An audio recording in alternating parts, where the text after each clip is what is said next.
Democracy.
Before I go further, let me introduce to you the next First Lady of the United States, Jake Sanders.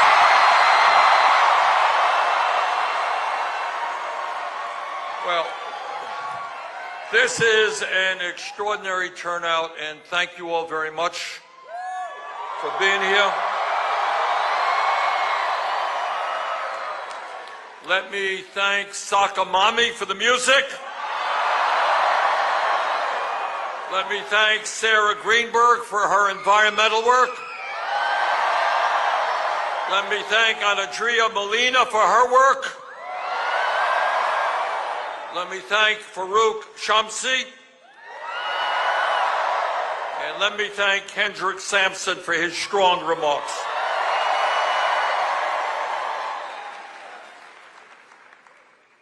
Our campaign is about two fundamental issues. Number one, together we will defeat the most dangerous president in the modern history of this country.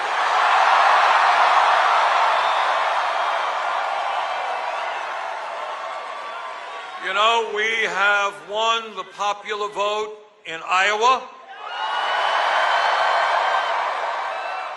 We won the New Hampshire primary. We won the Nevada caucus. And don't tell anybody, because these folks get very, very agitated and nervous. We're going to win here in Texas.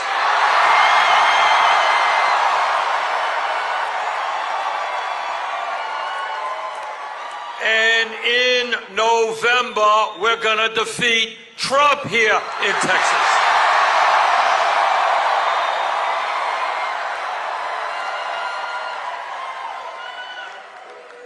Now, some folks, you may have turned on the TV, and some of the folks in the corporate media are getting a little bit nervous.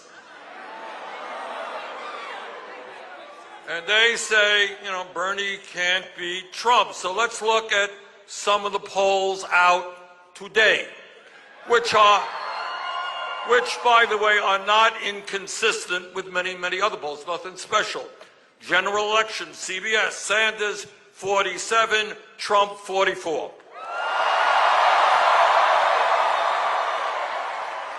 In the key battleground states, Michigan, Sanders 48, Trump 41.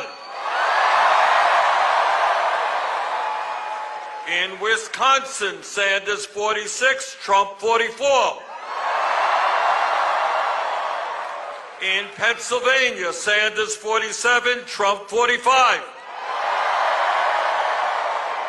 Last poll I saw, I think we were tied in Florida. I think we're going to beat them there as well. And let me say this to my friends in Texas.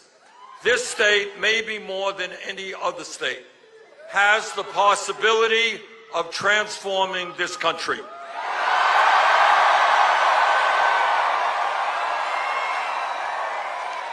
On television, they say, you know, Texas is a conservative state. It's a red state. I don't believe it for a minute. if the working people and the young people of the state, black and white and Latino, Native American, Asian American, if our people stand together, come out to vote, we're going to win here in Texas.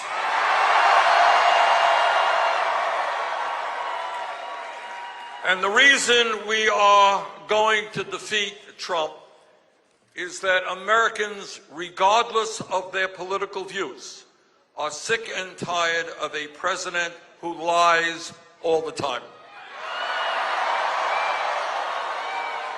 You know, we try to teach our kids and our grandchildren, I got 7 grandchildren, to be honest, tell the truth.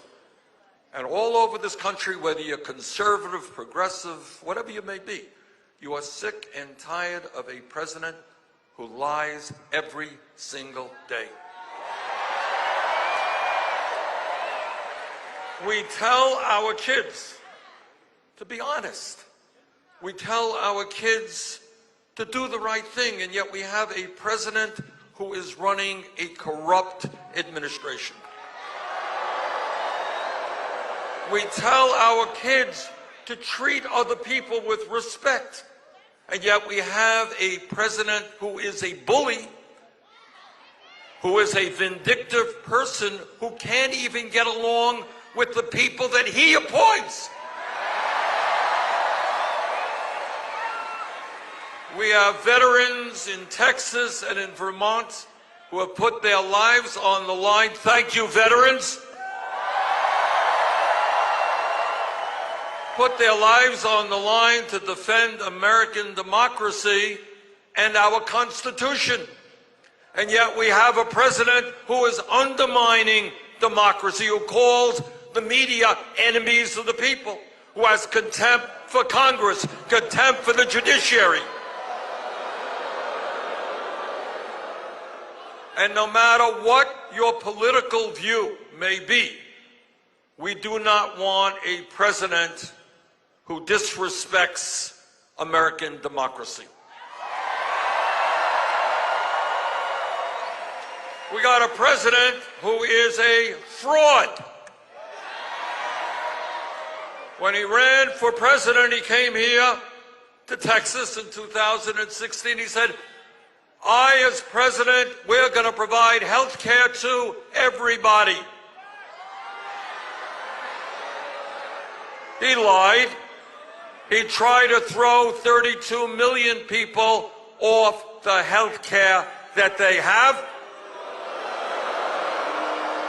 and to do away with pre-existing conditions protection.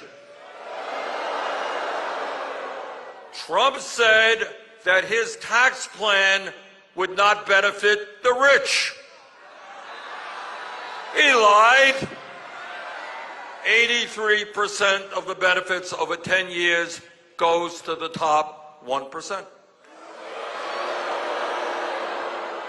Trump said he would not cut Medicaid, Medicare, and Social Security. He lied. His budget brought massive cuts to Medicaid, Medicare, and Social Security, but he ain't going to get away with it because we are going to expand Social Security, not cut it.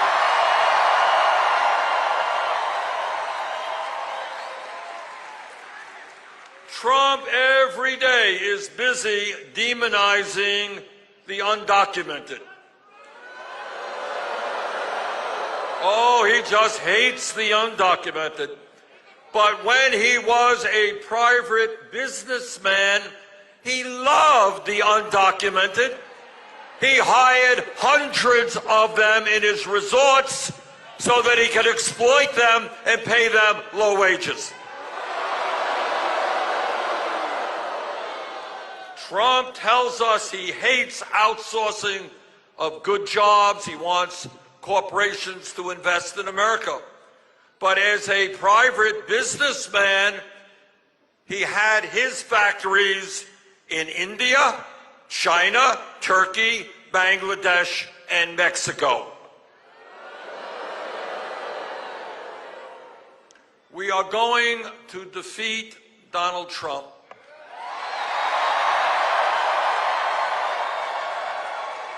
because whatever your political view may be, the people are sick and tired of lies, corruption, and fraud.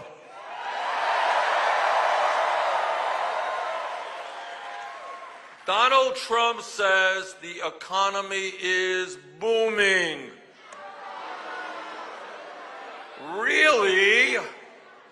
How come we have 500,000 people sleeping out on the streets? How come 18 million families are spending 50% of their income on housing? How come here in Texas and across this country, tens of millions of people are working at starvation wages? Well, in one instance, Trump is right. The economy is booming for his billionaire friends. Since Trump has been president, billionaires have increased their wealth by $850 billion. Last year, for the average American worker, that worker saw a real inflation accounted for a wage increase of less than 1%. So what we are about is creating an economy and a government that works for all of us, not just the 1%.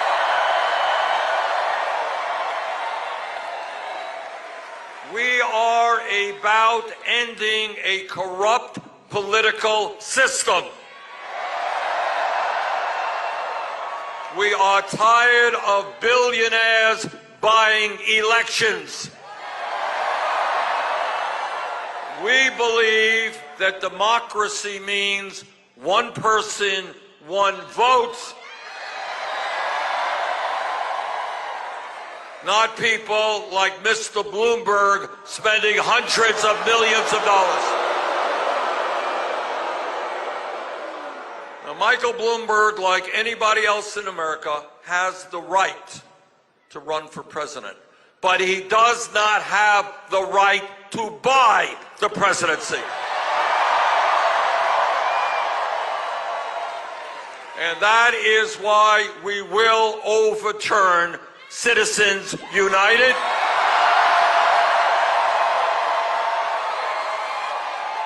It is why we will move to public funding of elections.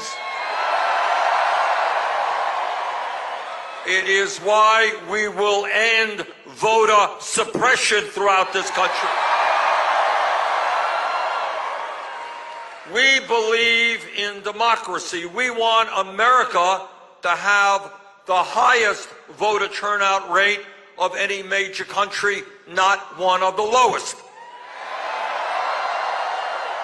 We're going to make it easier for people to vote, not harder. If you are 18 years of age in America and you are a citizen of this country, you have the right to vote. End of discussion.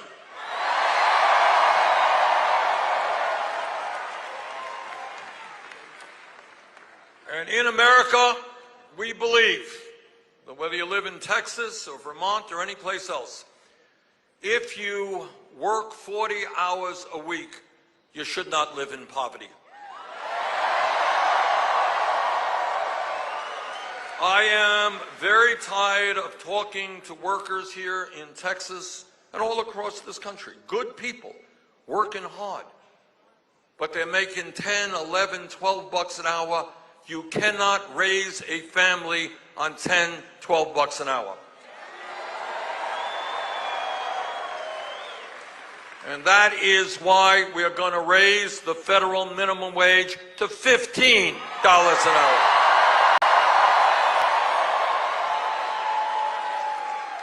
That is why we are going to make it easier for workers to join unions. And that is why we're going to end the absurdity of women making 80 cents on the dollar compared to men.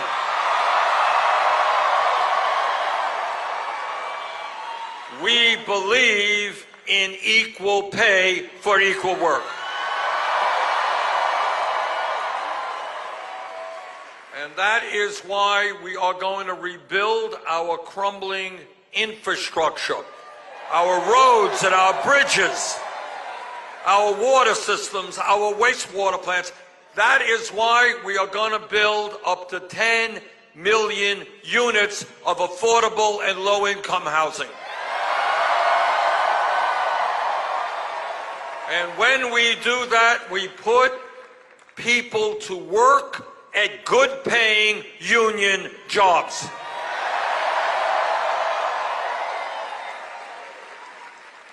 And when we talk about the needs of the American people, we must talk about education. And what this campaign is about, we demand a lot of people.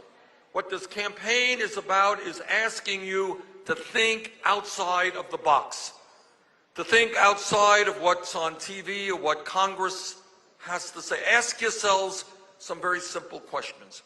How does it happen that in the richest country in the history of the world, when everybody knows, every psychologist tells us that 0 through 4 are the most important years of human development intellectually and emotionally, how come we have a dysfunctional and broken child care system?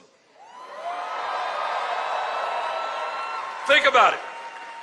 Everybody knows the future is with our kids, and millions of families cannot find high-quality, affordable child care. Together, we change that. Universal, high-quality, affordable care for every.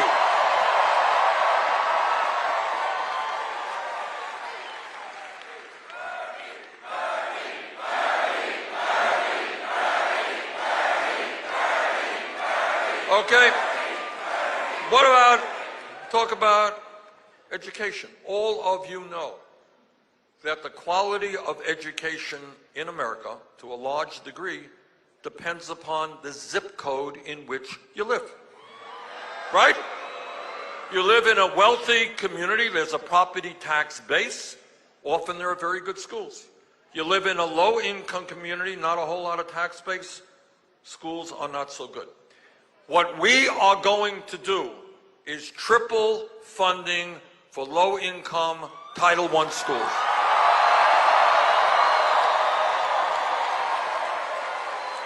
This is the richest country on earth. We should have the best public educational system in the world.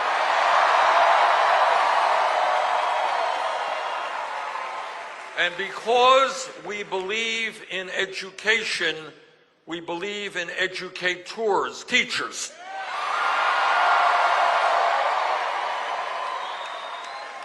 There are teachers today who enter the profession earning less than $30,000 a year.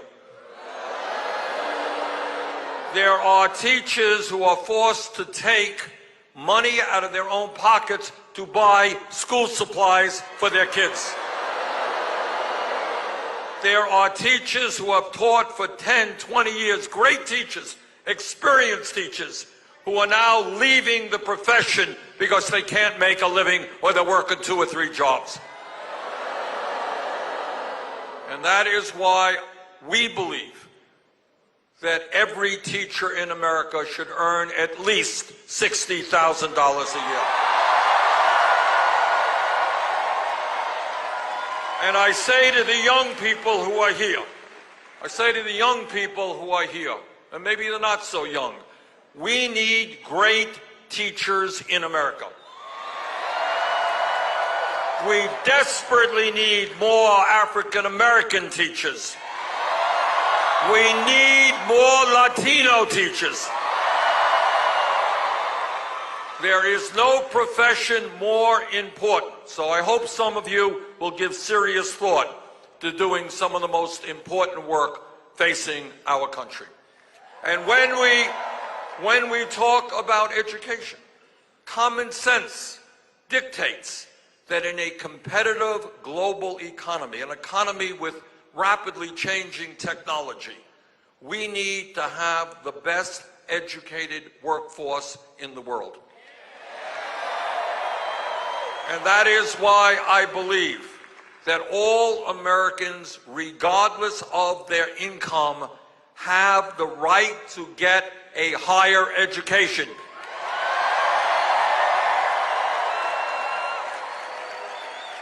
And that means either college or trade school.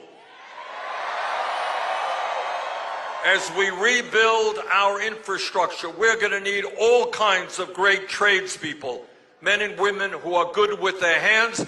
They need to get the training they need to do the good work.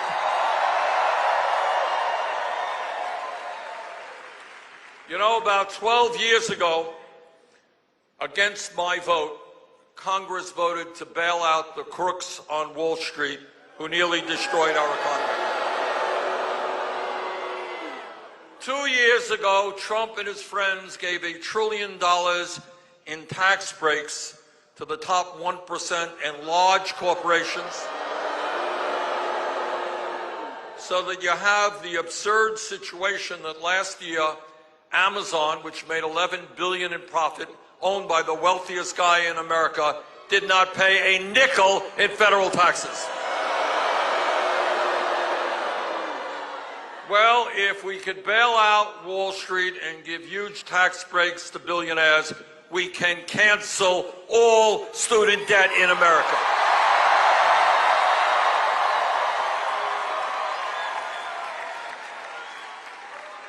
And when we think outside of the box, when we have the courage to ask questions that don't appear on TV or in Congress, we ask ourselves a simple question. Is health care a human right? Should everyone in this country be able to go to a doctor when he or she gets sick? Well, it turns out that when you ask that question, other countries around the world, whether it's Canada, whether it's Europe, Scandinavia, they have all answered it just the way you did. They say health care is a right for all people, rich, poor, middle class. We are the only major country on earth not to guarantee health care as a human right, and together we're going to change that.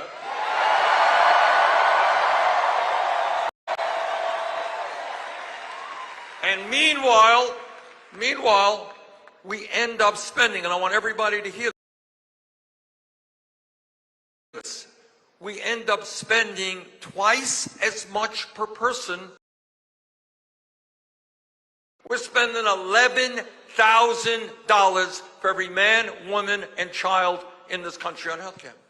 And yet, despite this huge amount of money, we end up with a system that allows 87 million people, including many in this room, to be uninsured or underinsured. In America, at least, and I think this is a conservative number, at least 30,000 Americans die each year because they don't go to a doctor on time because they're uninsured or they got a high deductible. 30,000 people.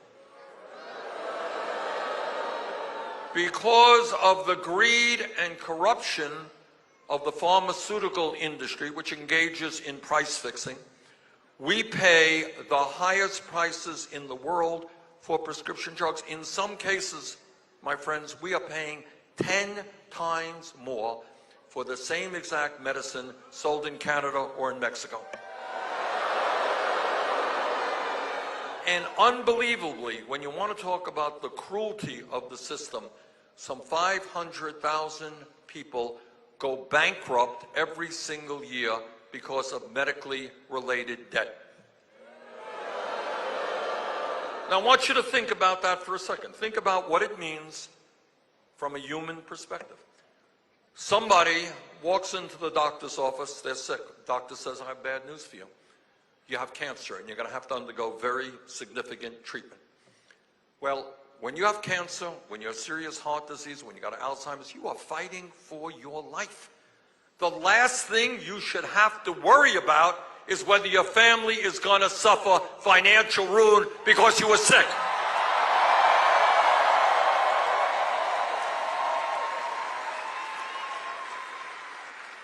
So meanwhile, while so many of our people are uninsured and underinsured, so many of our people die because they don't get to a doctor. Last year, the drug companies and the insurance companies made $100 billion in profit. So today we say to the healthcare industry, the function of a sane and humane healthcare system is to guarantee healthcare to all, not to make huge profits for the drug companies and the insurance companies. And that is why, after 100 years of talk, we've been talking about universal health care in this country from the early 1900s. Teddy Roosevelt talked about it. FDR talked about it. Truman talked about it. Lyndon Johnson talked about it. Jimmy Carter talked about it. Barack Obama talked about it. We've been talking about it for 100+ years. Now is the time to finally do it.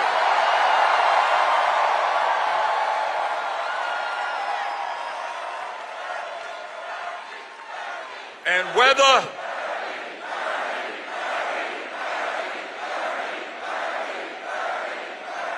whether the healthcare industry likes it or not, we are going to pass a Medicare for all single-payer program.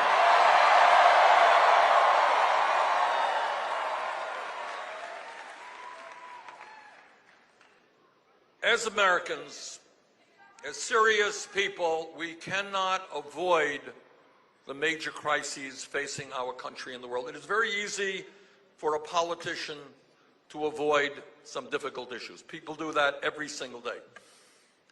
Donald Trump thinks that climate change is a hoax. I think Donald Trump is a hoax.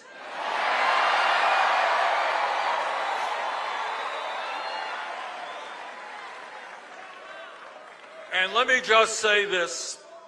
You ready for a really radical idea?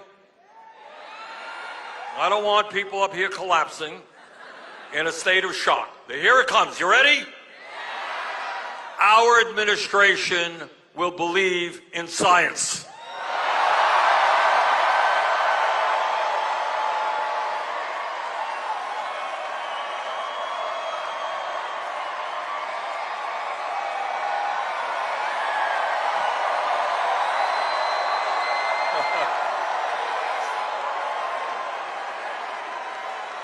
I know that's a radical idea, but we will. And on a very serious vein, what are the scientists who know the most about climate change telling us today? What they are telling us is that the crisis is much more severe than they had previously thought. That polar ice caps are melting at a faster rate, oceans are warming at a faster rate, seas are rising at a faster rate.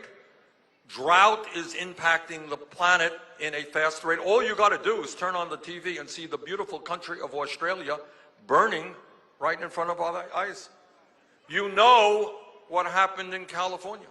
And when we talk about extreme weather disturbances, hey, Houston, you know a little bit about that. You know about the incredible downpours and the floods that have impacted this city and communities all over the world. What the United Nations tells us, if we do not stop this rapidly rising planet, the climate, if we do not stop the heating of the planet, what we will be looking at the end of this century are hundreds of millions of people around the world who are climate refugees. That means they can no longer live in their communities because there's no water, there's no land to grow their crops. And when hundreds of millions of people migrate, you're looking at international tension and war. This is an issue that, to me, is a moral issue. We do not have the choice but to go forward and transform our energy system away from fossil fuel to energy efficiency and sustainable energy. And because this is not just an American issue, we can do everything right tomorrow, wouldn't solve the problem. What we need is a president, and I accept this responsibility, of reaching out to the people of China who are suffering severe problems as a result of climate change. People of India, people of Pakistan, people of Brazil, people all over the world. And our message to them is that maybe, just maybe, instead of spending $1.8 trillion a year on weapons of destruction designed to kill each other, maybe we should pool our resources and fight our common enemy, which is climate change.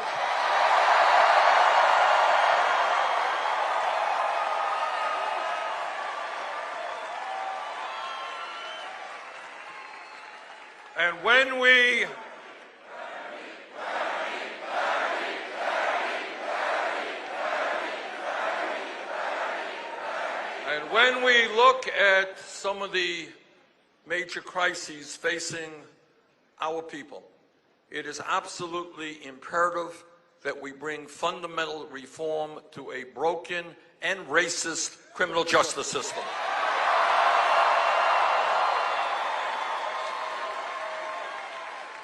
Every American should be appalled that we have more people in jail today, over 2 million, than any other country on earth, including China, 4 times our size. And the people in jail are disproportionately African American, Latino, and Native American. So what we intend to do is to invest in our young people, in good job training, in education, not more jails and incarceration.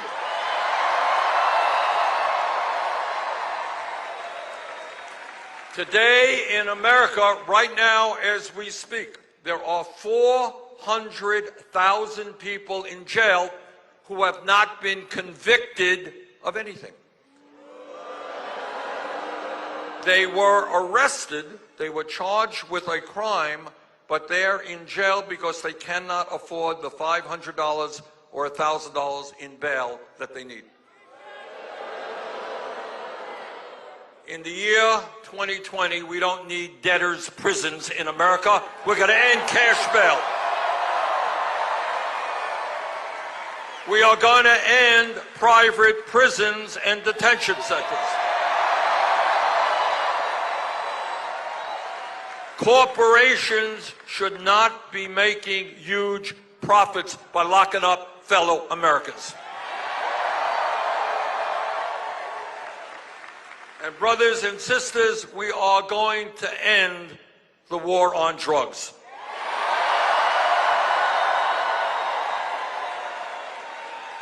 On day one, there are some things you could do as president through executive order, a lot that you need legislation for. But on day one, through executive order, we will legalize marijuana in every state in this country.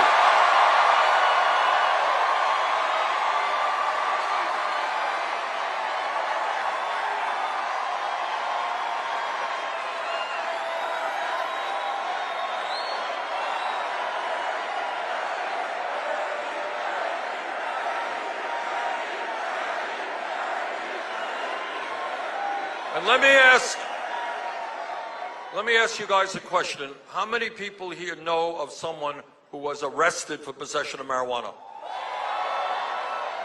Anybody here know anybody who wasn't arrested? All right. I mean, this is what the war on drugs has done. And that is why not only are we going to legalize marijuana in every state in the country, we're going to expunge the records of those arrested for marijuana.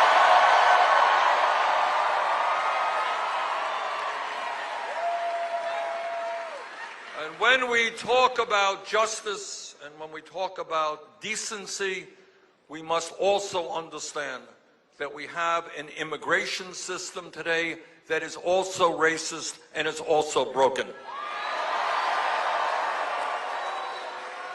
I am the proud son of an immigrant.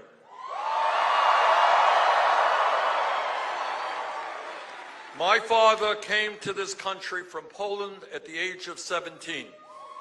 He came to this country without a nickel in his pocket, escaping poverty. He came to this country not knowing a word of English and with very limited education. I will not stand for the demonization of the immigrant community in America.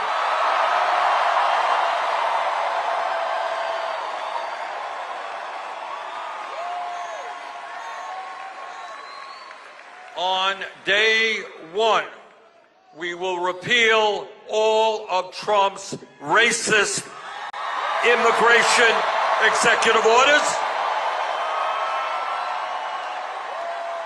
On day one, through executive order, we will restore the legal status of 1.8 million young people and their parents eligible for DACA. On day one, we will end a border policy which has allowed federal agents to snatch babies from the arms of their mothers. That is not what America is about. And our administration will succeed in what should have been done decades and decades ago, and that is pass comprehensive immigration reform and a path towards citizenship.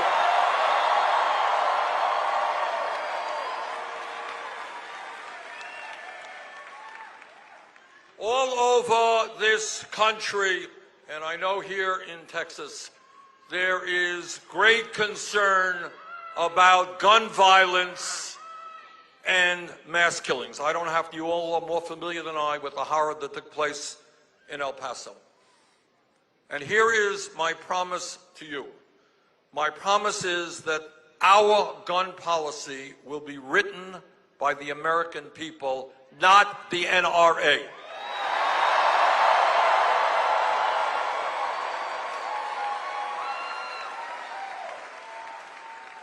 And what we are seeing all across this country in rural states and urban states with gun owners and non-gun owners is an understanding that we need universal background checks. We need to end the gun show loophole. And a majority of the American people now understand something that I've believed for decades, that we must end the sale and distribution of assault weapons in this country.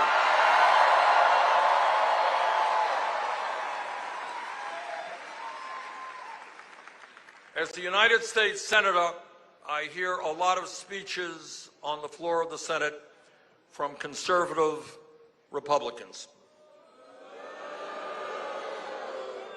including some from your own state.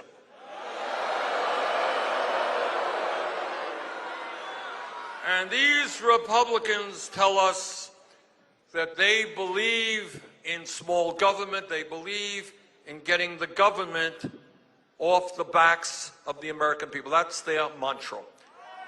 Well, I say to those hypocrites, if you believe in getting the government off the backs of the American people, understand that it is women who have a right to control their own bodies, not the government.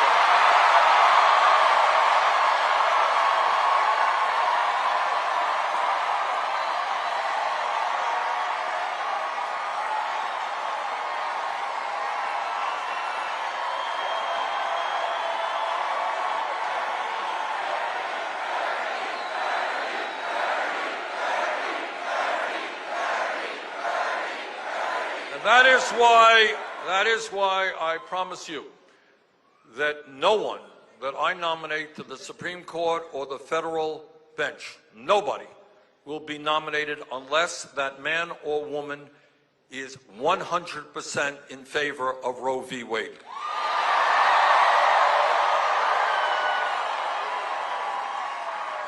We will fight to codify, put into law, Roe v. Wade. And we will expand significantly funding for Planned Parenthood.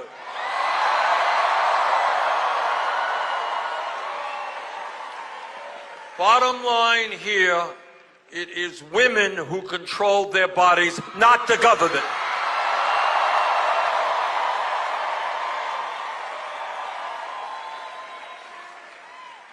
Brothers and sisters, this campaign is about beating Trump, but it's about more than that. It is about understanding that real change in America, as all of you know, never ever has taken place from the top on down, always from the bottom on up.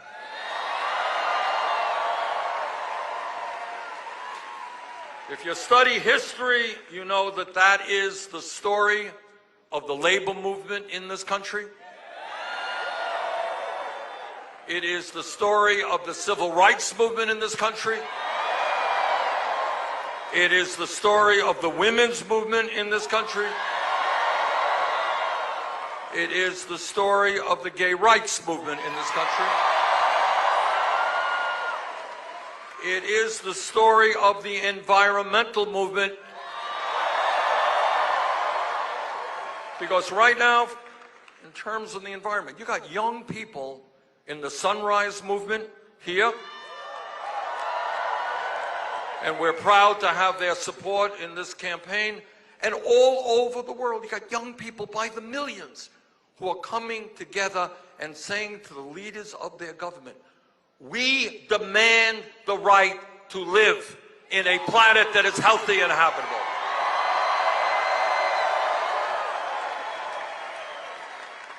So what this campaign is about, knowing that real change never takes place from the top on down. That is why the message of our campaign is us, not me.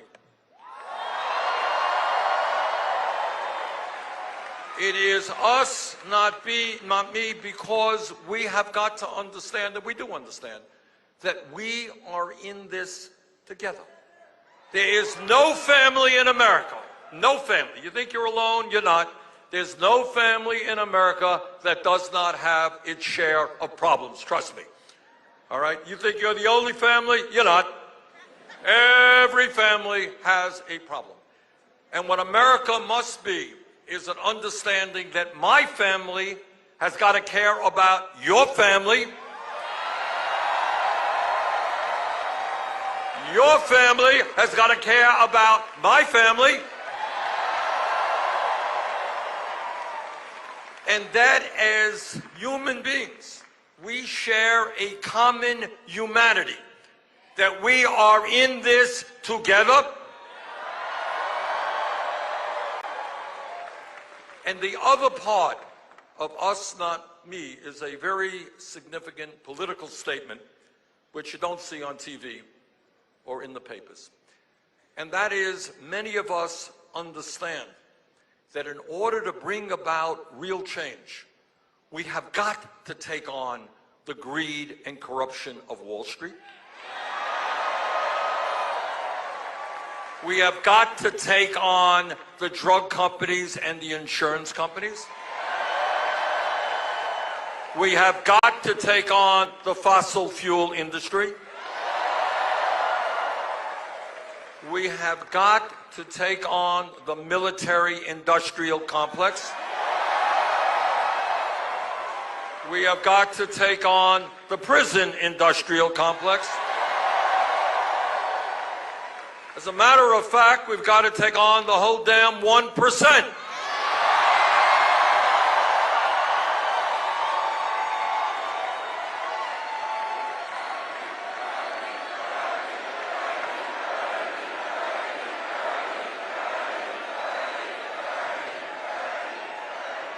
and make this 1% understand that they are not rulers of the universe, that they will not continue to have all the power, that they will not continue to accumulate all of the wealth and all of the income, that this country and our government belong to all of us, not just a few.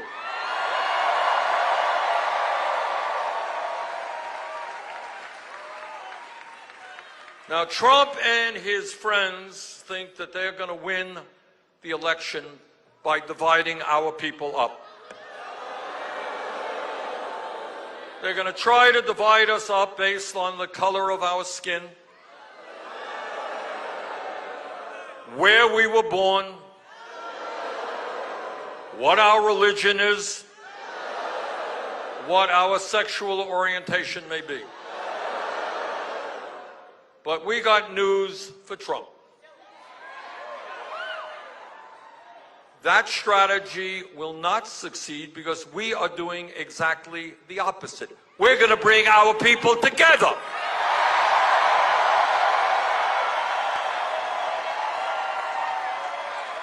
Black and white and Latino, Native American, Asian American, gay and straight.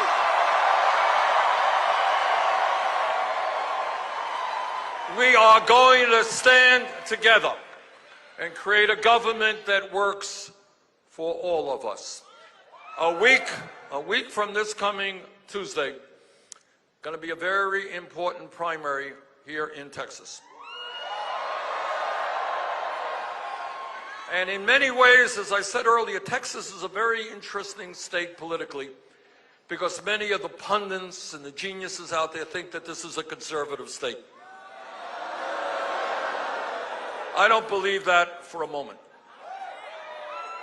And if on Tuesday we can bring out working people and young people, people who have given up on the political process, people of all shades who believe in economic justice, social justice, racial justice, environmental justice. If we can create a large voter turnout, we're going to win the Democratic primary a week from Tuesday. And I have every confidence that in November we're going to beat Trump here in Texas. So, brothers and sisters, in this moment in American history, in this, the most consequential election in the modern history of America, let us go forward, let us beat Trump, let us transform this country. Thank you all very much.